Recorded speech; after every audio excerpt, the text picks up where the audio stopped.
Assalamualaikum warahmatullahi wabarakatuh. A'udzubillahi minasyaitonirrajim. Bismillahirrahmanirrahim. Alhamdulillah rabbil alamin wa binasta'inu ala bidwadin.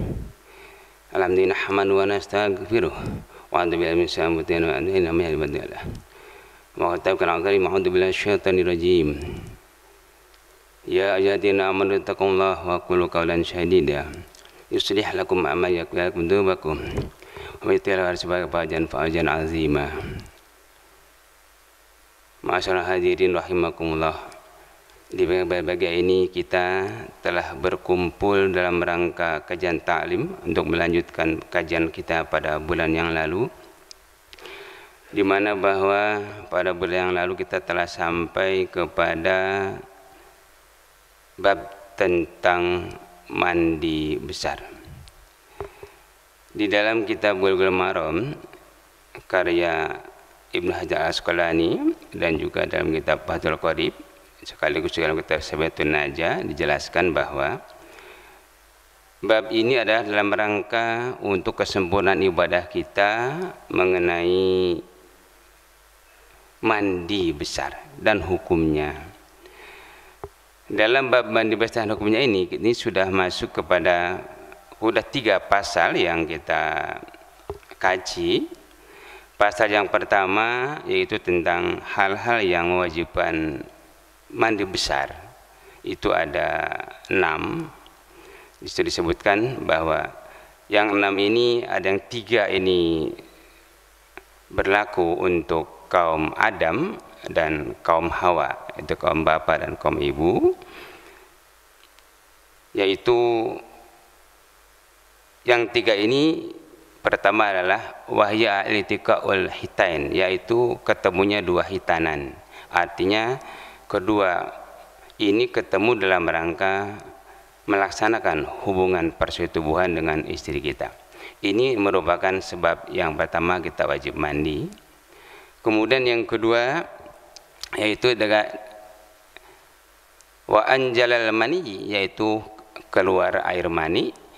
Keluar air mani ini bisa disengaja, bisa juga tidak. Disengaja tadi mungkin bisa karena sudah habis berhubungan tadi, juga tidak sengaja karena melalui mimpi misalnya kita keluar air mani, maka itu juga wajib mandi. Kemudian yang ketiga yang berlaku untuk kaum Adam dan Hawa yaitu adalah wal maut, yaitu mati. Mati juga berlaku untuk semua.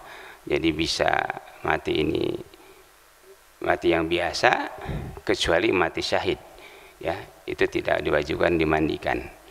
Seperti orang sedang ikut berperang di mahrakal fisabilillah dalam perang membela agama Allah, maka itu tidak wajib dimandikan. Karena itu sebagai saksi darah yang mengalir atau ngucur dari badannya kelak di akhirat di hadapan Allah Subhanahu wa taala. Tapi mati yang biasa ini yang wajib dimandikan.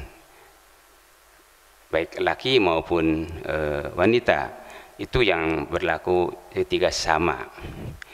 Kemudian ketiga lagi yang menjabarkan untuk harus dimandikan ini hukumnya wajib ini, yaitu khusus untuk wanita. Sebabnya pertama wahya al-haid, karena haid. Kemudian yang kedua karena nipas, dan yang ketiga karena melahirkan. Itu sebab yang ketiga. Yang ketiga ini adalah khusus untuk kaum Hawa atau kaum wanita. Mungkin kita sebagai kaum bapak tidak akan mengalami hal ini, tapi istri-istri kita atau anak-anak kita yang perempuan itu akan mengalami hal ini. Karena kita sebagai orang tua tentu ayah ya wajib kita tahu untuk menginformasikan atau mengajarkan kepada istri kita atau anak kita yang belum mengetahuinya. Ini kewajiban kita sebagai orang tua atau ayah dalam lingkungan keluarga yang punya tanggung jawab adalah untuk membina, mendidik istri dan anak-anak kita, khususnya anak-anak perempuan. Kemudian pasal yang kedua dalam bab mandi besar ini yaitu adalah tentang faraidul ghusl, rukun mandi. Rukun mandi di sini disebut ada 3. Ini juga sudah dijelaskan pada bulan yang lalu. Yang pertama adalah an-niat, yaitu niat, yaitu niat mandi besar. Ya, karena mandi juga bermacam-macam. Tadi ada yang mandi biasa, nanti akan ada dijelaskan, ada mandi sunnah, ada mandi wajib. Nah, niatnya apa ini? Niat mandi wajib yang besar. Kan habis junub, atau kan habis haid, atau mungkin juga habis nifas, atau habis wiladah, atau habis kita berhubungan, atau juga mungkin karena kalau air mandi dan sebagainya. Ini niatnya niat yang wajib. Kalau istilah agama dengan ditalafutkan, diniatkan, dilafalkan dengan lafal nawaitul ghusla lirafil hadats akbari an jamil badani fardhon lillahi ta'ala. Niat saya mandi untuk menghilangkan hadas akbar, hadas yang besar, min jamil badan, dari seluruh tubuh kita, dari ujung rambut sampai ujung kaki, itu wajib dibasuh. Fardhon lillahi ta'ala, fardu karena Allah Ta'ala. Ini penting kita tahu. Mungkin kita tidak diucapkan juga boleh-boleh saja, ya, karena itu niatnya di dalam hati tempatnya. Tapi afdalnya ya kita diucapkan untuk berjaga-jaga, jangan hati kita tidak khusyuk kita membacakan niat di hati kita. Itu niat sebagai rukun yang pertama di dalam mandi. Ini mengulas dulu supaya berkesinambungan dalam bab ini. Kemudian yang kedua apa? Waizatun najasah, menghilangkan najis yang ada pada badan. In kanat ala badanihi, jadi yang ada najis atau kotoran atau mungkin sesuatu yang bisa menghalangi datangnya air ke kulit. Misalnya ada cat dan sebagainya, kalau ada tip ek dan sebagainya yang datang kepada badan kita, air tidak bisa ketemu dengan kulit kita, maka itu wajib dihilangkan terlebih dahulu sebelum mandi. Ini penting karena untuk keseimbangan ibadah kita pada kondisi di mana kita akan beribadah mandi besar. Itu yang kedua.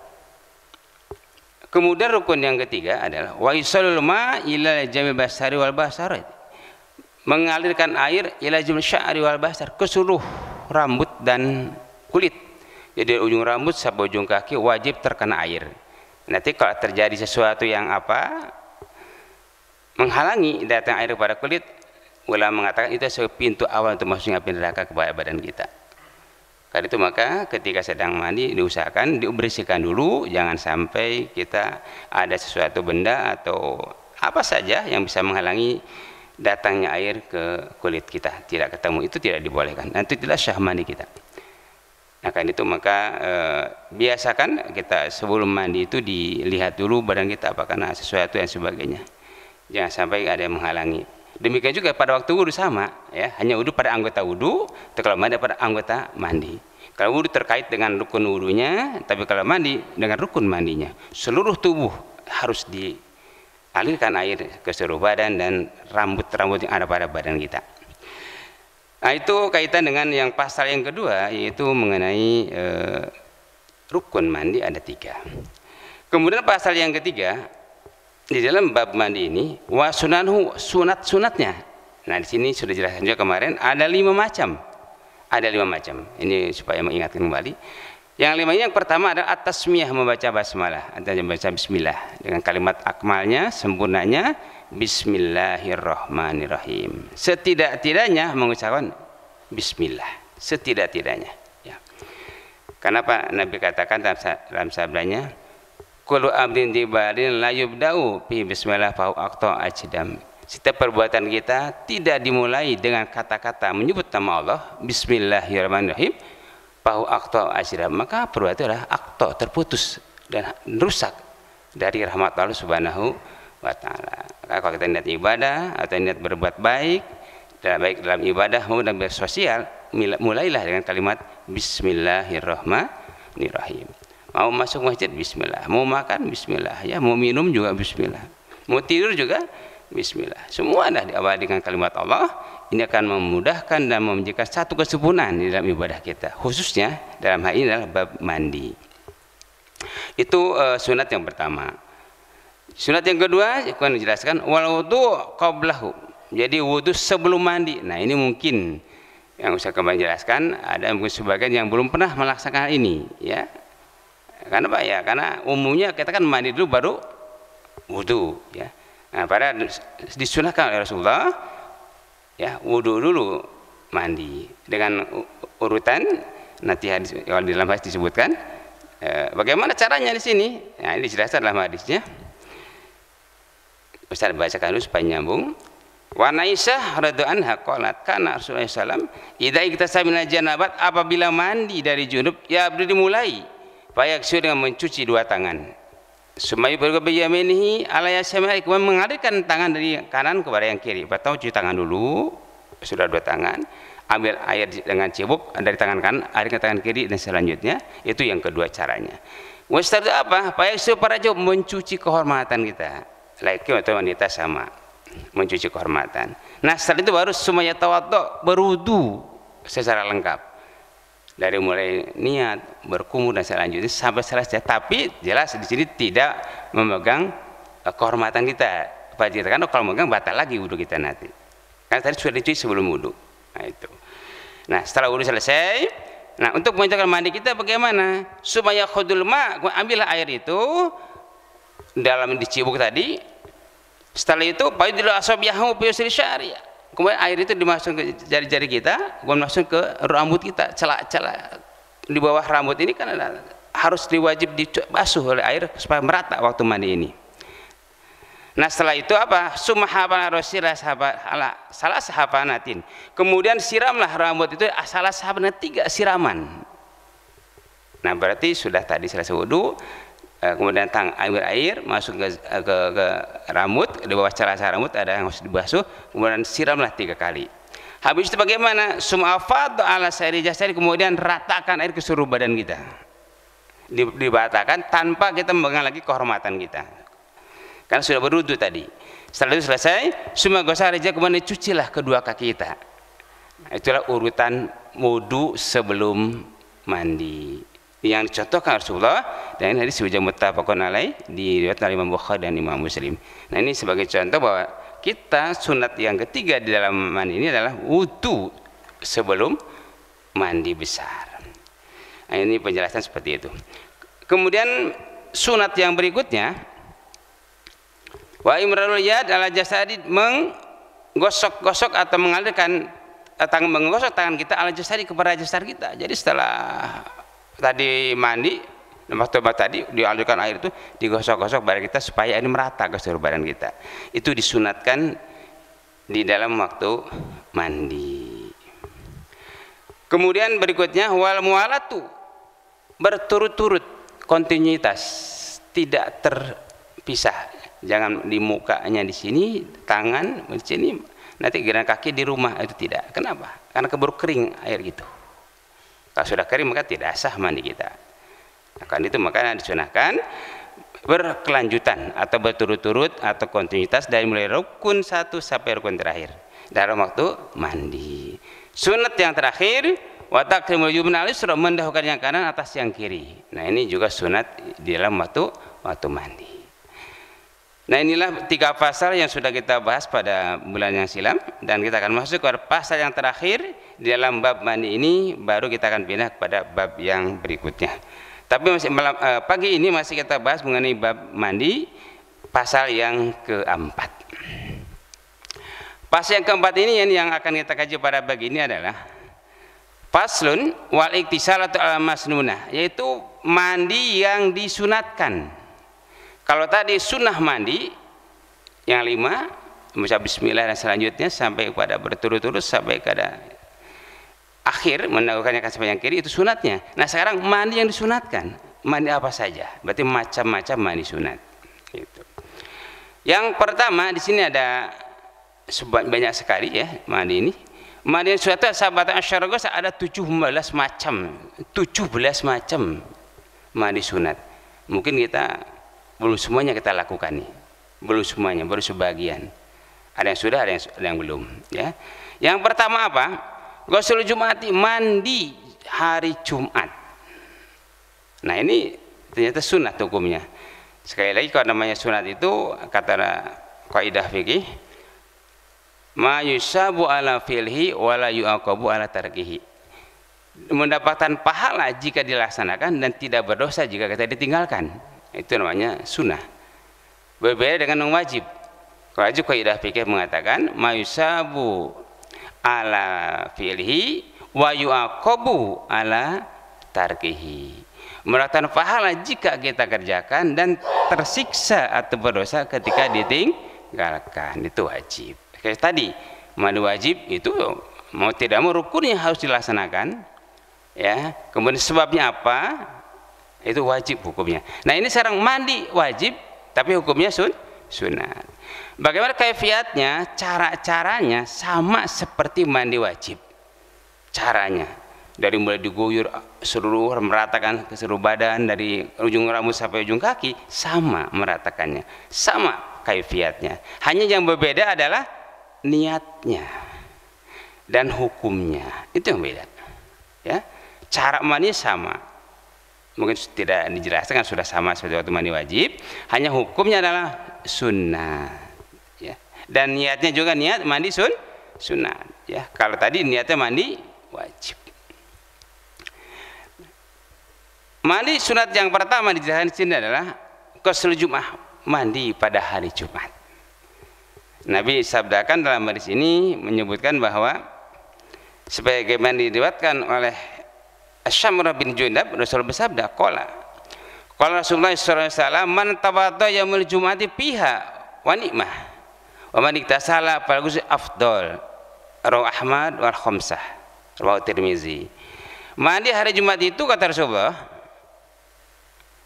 fiha wa ni'mah, sesuatu yang baik, sesuatu yang baik, ya, sesuatu yang baik.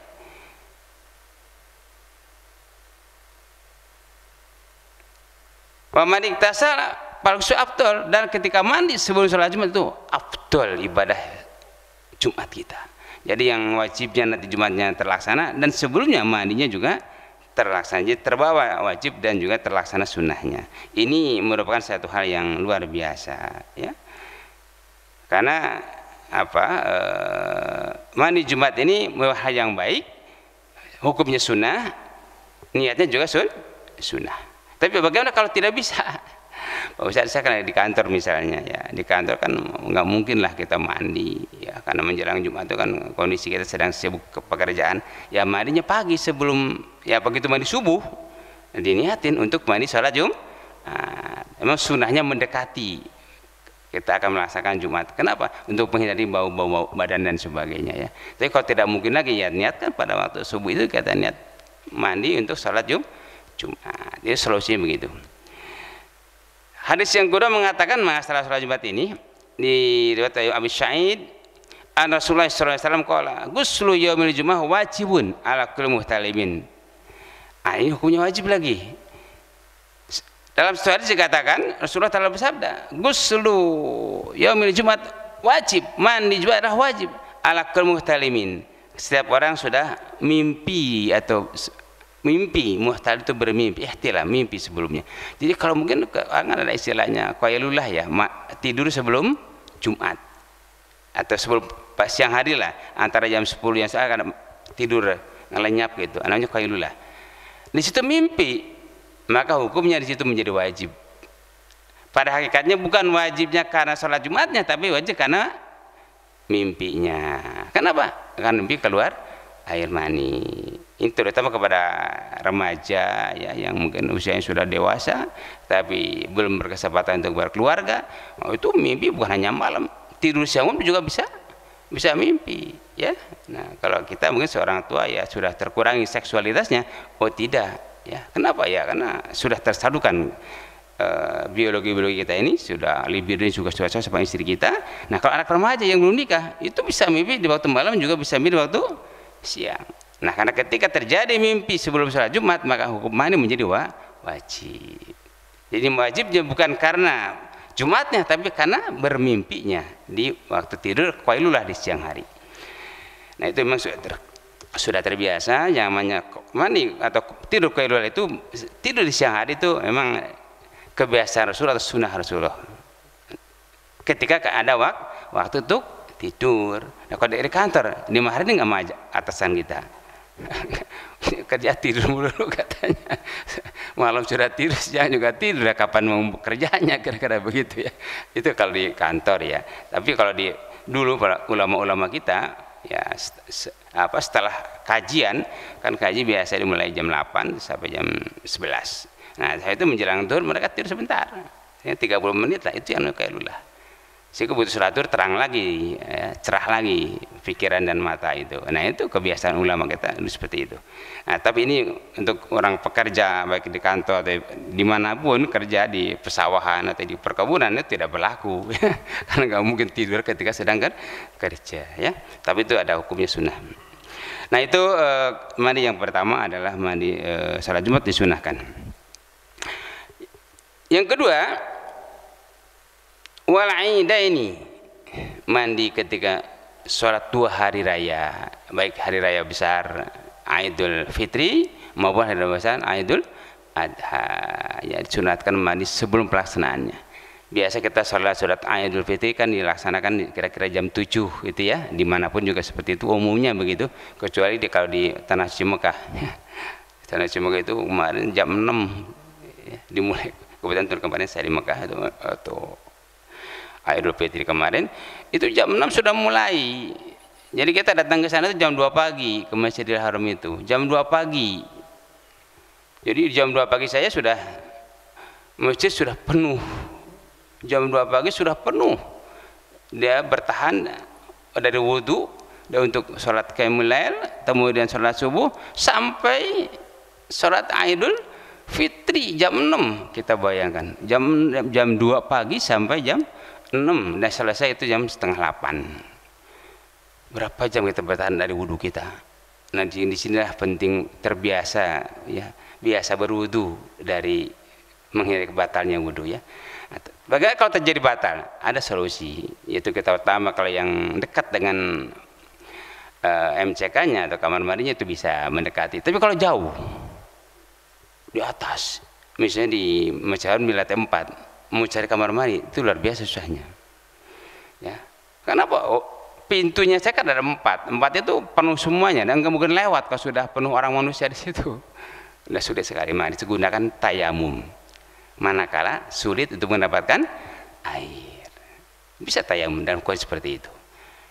Ustaz boleh nggak pakai air aqua? Nah ini kan bisa saja sebelum sholat bawa air aqua, pakai yang ya, 1 liter atau yang setengah liter itu juga boleh. Wudhu dengan pakai air aqua dalam kondisi yang darurat. Di mana wudhunya? Ya itu di dekat tong-tong pembuangan sampah. Banyak orang melakukan seperti itu, atau di pinggir tembok. Kalau enggak bawa air, susah turun, tayamum di situ. Kemana tayamumnya? Di mana kita berada. Kalau di dinding ke dinding, enggak ke karpet, kira-kira begitu. Ini solusi ketika dalam keadaan darurat, ketika ibadah dalam kondisi yang sangat padat. Dan itu luar biasa. Itu yang Bapak saya alami kemarin, hidup itu seperti itu. Sampai jam 2 pagi nyampe ke Masjid Haram itu ya qobla subuh. Ya kira-kira 1 jam lah perjalanan, kita masih ke Qiyamul Lail. Nah, terus sampai jam setengah 8 tidak batal wudhu kita, bertahan. Itulah kondisi di sana. Dan itu kondisi 3 km dari Masjid Haram penuh dengan jamaah sholat Idul Fitri ya. Nah itulah disunatkan mandi ketika hari raya Idul Fitri maupun juga hari raya Idul Adha ya. Nah Idul Adha kita belum mengalami ya karena selalu di sini ya. Di sana sebenarnya Idul Adha juga boleh-boleh saja, tapi harus berangkatnya sebelumnya H-7 hari gitu ya, sehingga nanti kebagian Idul Adha di tanah suci. Nah ini 3 mandi sunat, yaitu pertama salat Jumat, kedua hari raya besar yaitu hari Idul Fitri dan hari Idul Adha. Disunatkan mandi sebelum pelaksanaan salat sunat itu ya. Kalau di sini ya mandi subuh sekaligus juga niatkan salat sunat Idul Fitri, atau juga mandi subuh itu sebelum subuh juga niatkan sebagai salat Idul Adha. Jadi jangan begitu berangkat baru mandi, wah enggak keburu juga ya. Karena kan tepat waktu sudah dilaksanakan. Apalagi Idul Adha lebih pagi lagi, gitu ya. Kalau Idul Fitri agak siangan. Gitu. Nah ini mandi sunat yang ketiga. Berikutnya lagi wal istisqa, yaitu mandi ketika akan mengharapkan turunnya hujan. Nah kemarin kita sudah 8 bulan kita terik ya, panas di bumi Indonesia dan juga belahan dunia lainnya. Nah sebagian besar sudah melaksanakan sholat istisqa ya. Di luar lain sana sudah melaksanakan istisqa. Di Jakarta banyak yang melaksanakan istisqa ya. Di sekolahan juga ada, yang di kantor juga ada. Nah, kita mungkin kemarin belum sempat melaksanakan itu karena kondisinya ya. Karena kan nama sholat istiqo itu kan pertama jamaahnya juga susah gitu ya, pada kerja gitu kan. Nah, ini juga. Tapi kalau di kampung-kampung kan tidak. Ya, di kampung itu ya dari kebun ya, di mana diumumkan oleh al-ustaz di tempat yang bersangkutan ya langsung dilaksanakan. Biasa dilaksanakan setelah sholat Jumat. Ya, karena di waktu Jumat itu diumumkan bahwa nanti akan ada sholat istisqa dalam trik-triknya. Nah, sehingga alhamdulillah bisa terlaksana dengan baik. Itu biasa di kampung seperti itu. Nah, kalau di kota, ya di Jakarta khususnya agak susah. Ya, kenapa? Karena orangnya sibuk dengan kerja. Ya, gitu. Tapi itu sunnah. Ya, mandi ketika akan melaksanakan sholat istisqa atau hawa hujan. Kemudian berikutnya lagi wal khusub, yaitu ketika akan melaksanakan sholat gerhana. Al khusub lil qamar wal khusub lisyams. Gerhana bulan khusub, gerhana matahari kusuf. Nah, ini Ustaz tidak membahas praktek sholatnya, tapi sunnah mandi sebelum melaksanakan sholat gerhana bulan, dan juga disunahkan mandi sebelum sholat gerhana matahari, karena biasanya kalau gerhana bulan kan dilaksanakan di waktu malam hari ya, karena kondisinya kan pada maghrib sama qibla subuh itu gerhana bulan. Nah, kalau siang itu gerhana matahari ya atau ba'da subuh sampai qibla maghrib. Nah, di mana kondisi seperti itu namanya gerhana matahari. Nggak ada gerhana matahari di malam hari gitu ya. Ya pasti di siang hari. Nah, kata ini disunatkan untuk melaksanakan mandi sunnah sebelum melaksanakan sholat gerhana bulan maupun gerhana matahari. Berikutnya wal ghuslu min ghusl mait, mandi setelah memandikan jenazah mait. Nah, ini para petugas memandikan jenazah nih khususnya, maka kalau sudah memandikan jenazah disunahkan mandi setelahnya itu. Mau tidak mau sunnah ya. Nah, sedang kalau mengantar jenazah nih gotong, maka disunahkan berwudu. Kalau habis memandikan disunahkan mandi. Kalau habis bawa jenazah sampai ke kuburan pulangnya disunatkan itu berwudu. Itu memang sunnah Rasul begitu ya. Tapi yang jelas mandinya kita jelaskan. Jadi mandi setelah memandikan jenazah itu disunatkan mandi. Ustaz, saya nggak mandi nih katanya, mau sholat. Ya kan hukumnya sunnah. Boleh-boleh saja. Tapi disunahkan mandi afdol, mandi setelah memandikan jenazah. Berikutnya adalah wal kafir idza aslama, orang kafir masuk Islam. Kemarin pernah ya Pak Ustadz Amir ya, yang di sini ada mu'alaf ya, satu orang yang diislamkan. Nah, itu bagi orang yang masuk Islam dari non muslim gitu, kafir, maka diusahakan sebelum dibacakan 2 kalimat syahadatnya untuk mengislamkan mereka, disunahkan mandi terlebih dahulu yang akan masuk Islam. Niatnya apa? Ya mandi sunnah, mandi sunnah seperti biasa, mandi biasa, bukan baru itu baru dituntun untuk diislamkan dengan membacakan 2 kalimat syahadat. Jadi sunnah mandi dulu, membersihkan dirinya dulu, baru membersihkan hatinya gitu ya, dari kafir menjadi muslim ya. Dan sejak itulah maka hilang dosanya semuanya itu. Itulah keuntungan orang yang mu'alaf ya. Jadi mungkin mu'alaf lebih mulia daripada kita ya. Mungkin kita dosa tidak hilang ya dengan tobat begitu ya, bertubi-tubi, tapi kok belum diterima juga ya, mungkin dosanya yang banyak.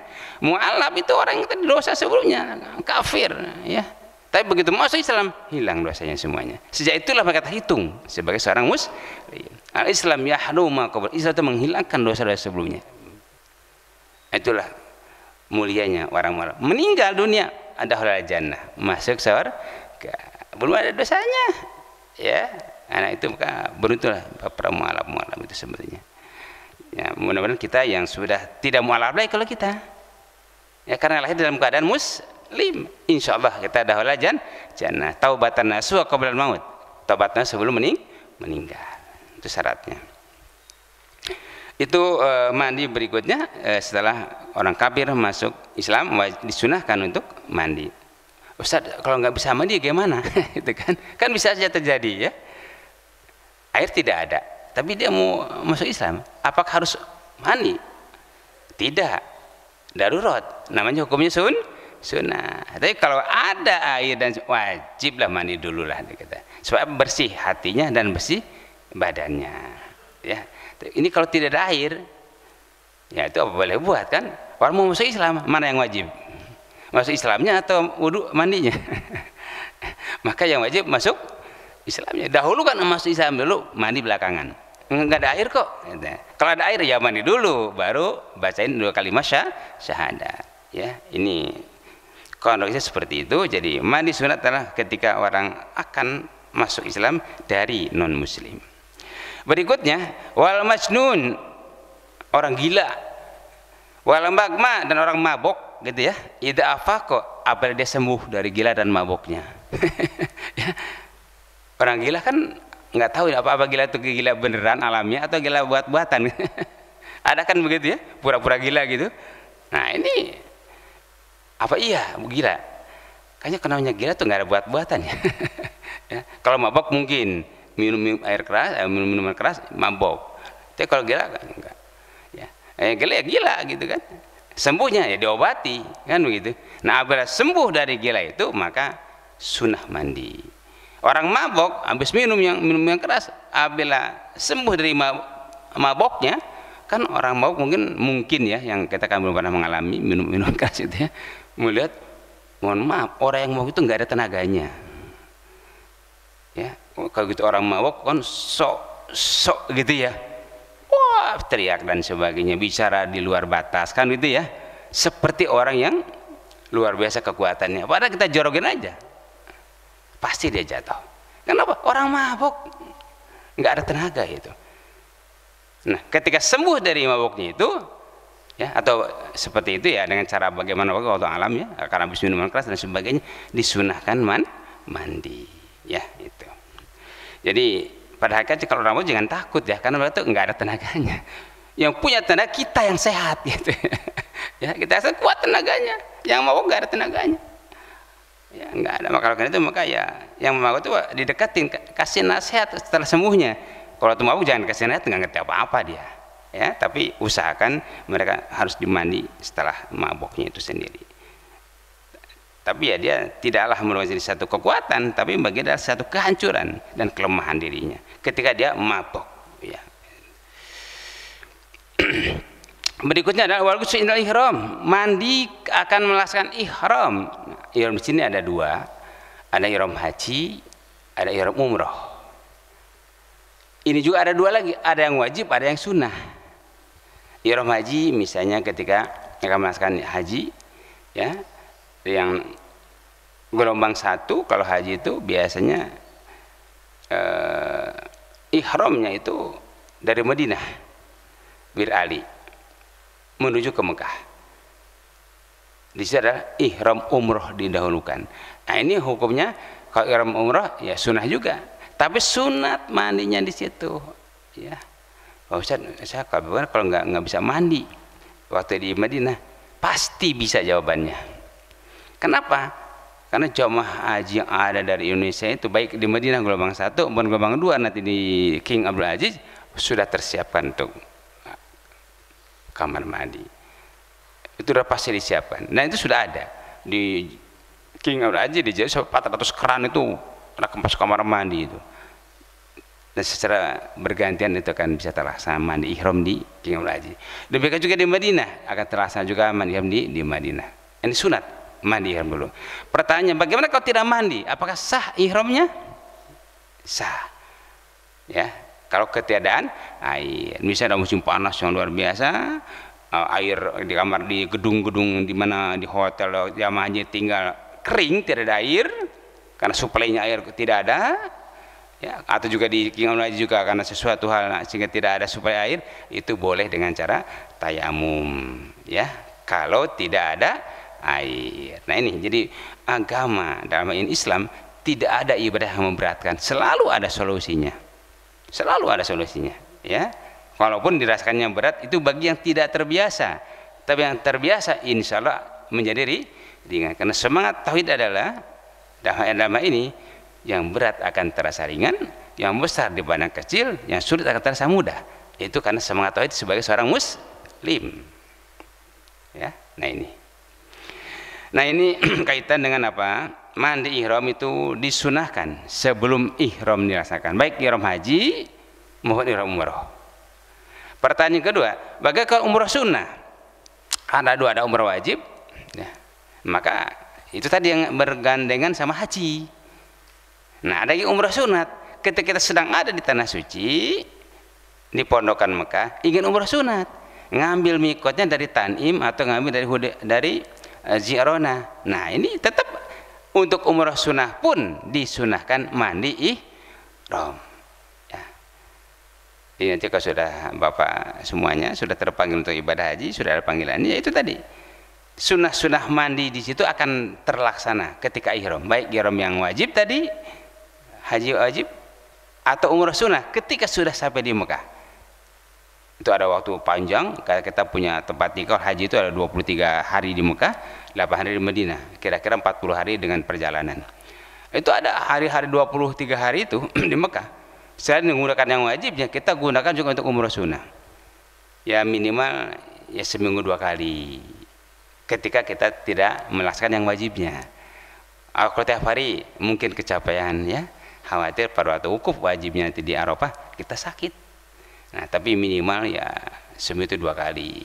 Jadi kalau punya 23 hari, kira-kira kan bisa ya 5-6 kali kita melaksanakan umrah sunnah selama di Mekah, di luar yang wajib. Nah, setiap kali umrah sunnah tetap kita disunahkan mandi ihram. Baik ihram wajib maupun baik umrah wajib maupun umrah sunat. Apalagi juga haji, ya haji itu sudah jelas. Biasanya kalau haji itu dirasakan mandi itu di Mekah. Kenapa? Karena akan menuju ke wukuf di Arafah.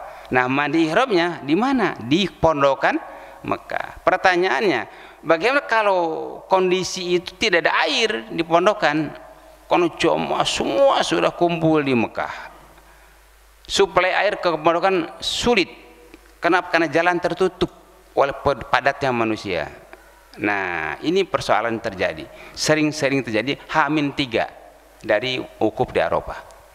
Tanggal 9 Zulhijjah, nah mulai tanggal 6, tanggal 7 itu sudah sulit air itu. Di Mekah itu. Kenapa? Bukan tidak ada airnya, tapi sulit mensuplai air dari tempat di mana sumber kepada pondokan di mana berada. Karena itu jalan menuju pondokan itu udah luar biasa. Terutama waktu-waktu salat wajib, zuhur, asar, maghrib, isya dan subuh, pasti jalan itu padat dengan manusia yang berjalan kaki. Kenapa? 3 juta manusia kumpul di Masjidil Haram. Sudah terbayangkan segituan manusia itu. Luar biasa. Jadi kenapa? Bukan tidak ada airnya, tapi sulit mensuplainya, sehingga menyebabkan pondokan tidak ada air. Nah, disitulah maka orang sebagian besar jamaah itu sudah siap air sebelumnya ya. Orang minum aqua yang besar taruh di kamar itu. Apa tujuannya? Nah, ketika darurat tidak ada air, pemilihan untuk istinja, untuk bersuci. Tapi untuk wudu bisa dengan tayamum. Gitu ya. Itu solusinya seperti itu. Nah, itu ketika kita berada posisi di Mekah, kita sedang berhaji, kan haji itu 40 hari lamanya itu ya. Kemudian mandi yang sunat lagi wadihuli Makkah, ketika akan masuk Makkah. Nah, berarti mandinya adalah kalau gelombang 1 haji dari Madinah mandinya masuk Makkah. Kalau gelombang 2 dari King Abdul Aziz di Jeddah. Nah, ini sunnah mandi untuk menuju masuk ke kota Makkah. Sekaligus juga di situ adalah mandi ihram. Ya, mandi ihram sekali juga niat untuk masuk kota Makkah. Karena Makkah al-Mukarramah dan Madinah al-Munawwarah. Makkah yang mulia dan Madinah yang bersinar. Itu tidak semuanya orang bisa masuk. Hanya orang muslim yang ada di sana yang bisa masuk. Orang kafir tidak bisa masuk. Dan itu pasti ketemu yang tidak boleh.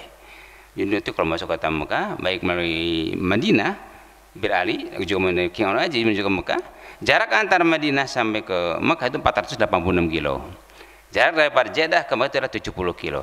Itu di dalam perjalanan menuju ke kota Mekah, di jalan tol itu pasti ada rest area yang akan mengecek gitu ya, ngecek paspor kita. Jumlahnya sama nggak penumpang mobil dengan jumlah paspor yang tersedia di sopir. Yuk, paspor dikumpulin semua di kendaraan, nanti di jumlahnya dicek, ada juga 40 paspor, harus 40 juga penumpang. Nah itu ketemu, dan itu paspor ada dinul Islam, agama Islam. Kalau paspor visanya non muslim tidak boleh masuk. Ini cilah kebalik, tidak boleh. Jadi maka tidak ada orang kafir, ya. Di mana juga tidak ada. Bahkan Ustaz kalau Jeddah banyak. Jeddah kan kota turis, ya. Kalau Jeddah banyak, ya. Ketika kita pulang dari tanah suci, biasanya kan kedua ada Madinah Hujjaj, tempat singgah di situ. Itu orang-orang turis datang ke situ sengaja untuk berlibur, ya, di pantai Jeddah. Itu ada. Tapi kalau di Mekah dan Madinah, Muslim yes, non Muslim no, tidak ada. Makanya disunatkan datangnya pun kita dari luar harus mandi dulu, disunahkan. Itu ketika akan masuk kota Mekah.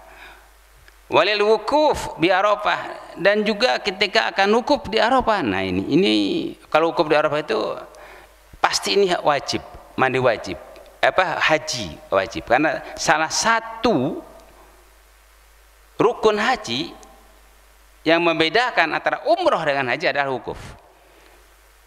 Yang pertama kan ihram, gitu ya. Kemudian nanti wukuf di Arafah. Kalau umroh tidak wukuf, ini bedanya. Kalau haji ada ihram, wukuf, kemudian mabit di Muzdalifah dan di Mina, kemudian nanti melontar jumroh, kemudian nanti tawaf haji, sa'i haji, dan tahallul haji. Tertib itulah rukun haji. Dari sekian tadi rukun haji yang 6, umroh tidak ada satu, wukuf di Arafah. Jadi kalau yang sudah umroh tapi belum haji itu belum wukuf, ya. Tapi kalau haji pasti wukuf. Itu bedanya. Ya, ketika kita ingin tahu di mana wukuf kita, itu di Arafah. Boleh nanti berwisata ketika umroh ke tanah Arafah. Itu ada gunung namanya Gunung Arafah di situ. Ya, tempat bertemunya Nabi Adam dan Siti Hawa, itu bisa datang ke situ, dan kemudian kita sebagai tanda kita sudah ziarah ke bumi Arafah, yang nanti ketika haji digunakan untuk wukuf di Arafah, ya. Ketika umroh tidak ada rukun umroh wukuf di Arafah. Itu yang membedakan antara haji dengan umroh, yaitu wukuf dan niat, ya. Niat haji, niat umroh. Wukuf ada di haji, di umroh tidak ada rukun wukuf. Dan di situ disunatkan ketika ke Arafah mandi, ya. Nah pertanyaannya, bagaimana kalau tidak ada air tadi? Kalau tidak ada air, karena kondisi padatnya, kondisi jamaahnya terlalu padat, di gedung tidak ada suplai airnya, boleh dengan laksanakan tayamum nanti. Solusinya. Kemudian berikutnya, walil mabit di Muzdalifah. Nah kita akan menginap di Muzdalifah, ini juga disunatkan mandi. Nah pertanyaannya gini, kalau di Muzdalifah sangat sulit untuk mandi. Kenapa? Karena waktu sangat singkat. Kita berangkat dari Arafah ini ya qoblal ghurub, sebelum terbenam matahari. Waktunya sampai subuh itu mabit di Muzdalifah ini. Tapi jamaah kita jam 00 lewat 1 menit sudah diberangkatkan ke Mina. Kapan mau mandinya? Jam 00 lewat 1 menit sudah diberangkatkan menuju ke Mina untuk mabit di Mina, menginap di Mina. Nanti akan melontar jumroh di situ. Nah, berarti tidak bisa mandi di Muzdalifah.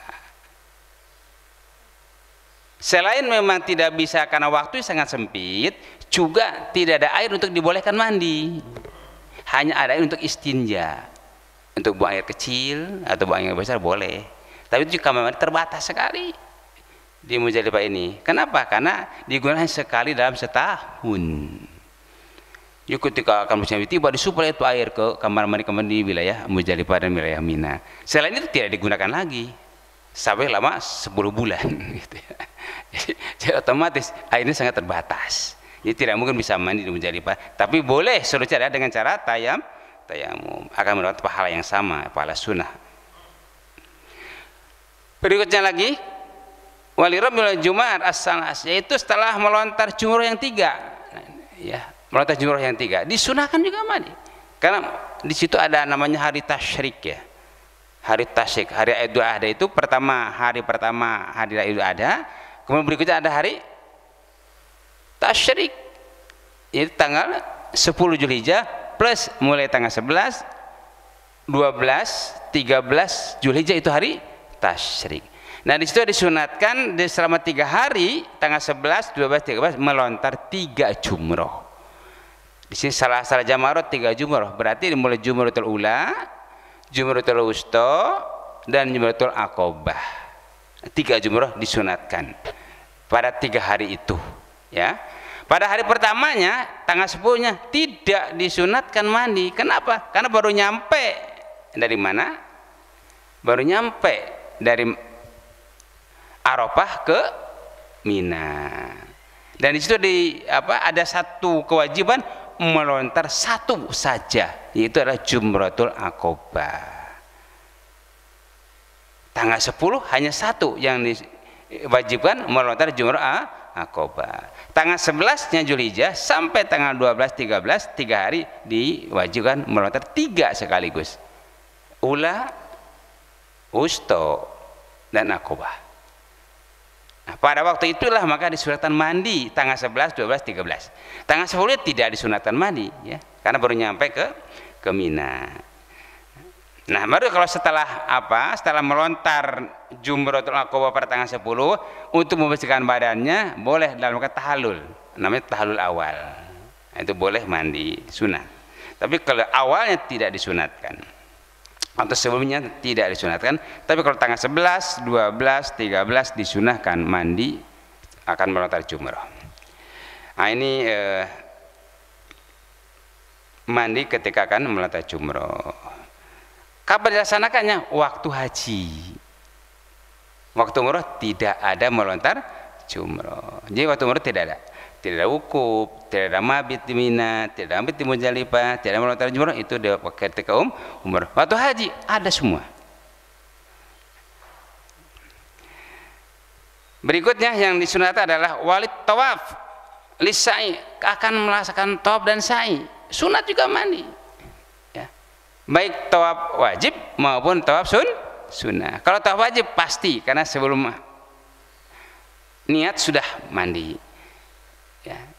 Sa'i pasti, karena nggak ada sa'i sunnah, ada sa'i wajib seiring dengan haji, seiring dengan umroh, nggak ada sa'i sunnah. Jika ada mengatakan, Ustaz, saya kok sa'i sunnah, tidak ada dalam ibadah haji sa'i sunnah. Yang ada sa'i itu wajib, merangkai dengan haji atau dengan umroh, tidak ada. Kalau tawaf ada tawaf sunnah, apa tidak melaksanakan umroh sunat, juga tidak melaksanakan umrah wajib atau wajib haji, tapi sengaja datang ke masjid langsung melaksanakan tawaf, itu namanya tawaf sunnah ya. Nah ini boleh seperti hukum sunnah. Tapi kalau sa'i tidak ada, datang ke masjid sa'i tidak ada. Tapi kalau rangkaian ibadah haji, rangkaian ibadah baru ada sa'i. Tapi kalau tawaf tidak ada rangkaian dengan haji, tidak ada rangkaian dengan sunat, boleh namanya tawaf sunnah. Kapan? Ketika datang ke Masjidil Haram. Kemudian yang terakhir yang disunat adalah walidu Madinah Rasulullah SAW ketika masuk kota Madinah. Nah berarti kalau kita masuk kota Madinah untuk gelombang 2 dari Mekah mandinya menuju ke Madinah, untuk gelombang 1 maka nggak bisa di Airport Madinah ya. Di Airport Muhammad itu tidak bisa, tapi harus mandi, berarti sebelum berangkat kita sudah mandi terlebih dahulu kalau untuk menuju ke Madinah. Tapi kalau gelombang 2 pasti bisa mandi di King Abdul Aziz ya, ketika yang pasti mandi di Mekah menuju ke Madinah setelah selesai musim haji tiba. Nah ini kaitan mandi-mandi yang 17 macam mandi sunat yang disunatkan dilaksanakan. Sekali lagi namanya mandi sunat adalah dilaksanakan mendapatkan pahala, tidak dilaksanakan tidak berdosa. Demikian yang dapat saya sampaikan, mudah-mudahan ada manfaatnya. masih banyak yang harus dibaca hadisnya, tapi karena waktu juga kita akan akhiri dengan kepada majlis. Assalamualaikum warahmatullahi wabarakatuh.